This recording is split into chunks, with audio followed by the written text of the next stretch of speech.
வணக்கம், என் பேர் Muthuselvi. Coming from Tirunelveli. நான் சென்னை அண்ணா நகர் ஜி அகாடமியில் டிஎன்பிஎஸ்சி எக்ஸாம் ப்ரிப்பேர் பண்ணிட்டு இருக்கேன். செப்டம்பர் 14 நடந்த குரூப் 2 எக்ஸாமில் ப்ரிலிமினரி கிளியர் பண்ணியிருக்கேன். I thank God and G அகாடமிக்கும் நான் தேங்க்ஸ் பண்ணிக்கிறேன்.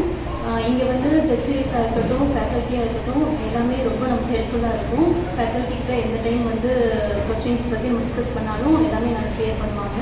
அண்ட் இங்கே இருக்கக்கூடிய குரூப் டிஸ்கஷன் எல்லாமே நமக்கு ஹெல்ப்ஃபுல்லாக இருக்கும். இங்கே மெயின்ஸ் எக்ஸாம் வந்து மெயின்ஸ்க்கான ப்ரிப்பரேஷன் வந்து டிசம்பர் 18 ஸ்டார்ட் பண்ணுறாங்க. ஸோ நாங்களும் இங்கே தான் அப்படி கண்டினியூ பண்ணுறதா இருக்கும். நீங்களும் வந்து இதை வந்து யூஸ்ஃபுல்லாக இருக்கோங்க. Thank you so much. என் பேர் ஹஜ்ரா ஃபாத்திமா. நான் அண்ணா நகரில் இருக்க ஜி அகாடமியில் டிஎன்பிஎஸ்சி குரூப் எக்ஸாம் ப்ரிப்பேர் பண்ணிட்டுருக்கேன். குரூப் 4 கிளியர் பண்ணியிருக்கேன். இப்போ ரீசெண்டாக வந்து குரூப் 2 குரூப் 8 ப்ரிலிம்ஸ் கிளியர் பண்ணியிருக்கேன். இந்த கிளாஸஸ்லாம் நல்லா போகுது. அது மட்டும் இல்லாமல் டெஸ்ட் சீரிஸும் நல்லா கண்டினியூஸாக கொண்டு போகிறாங்க. இப்போ நான் மெயின்ஸுக்கும் இங்கே தான் ஜாயின் பண்ணியிருக்கேன். அது மட்டும் இல்லாமல் இப்போ கம்மிங் 18th வந்துட்டு மெயின்ஸ் கிளாஸ் ஸ்டார்ட் பண்ண போகிறாங்க. நீங்களும் வந்துட்டு அண்ணா நகரில் இருக்க ஜி அகாடமி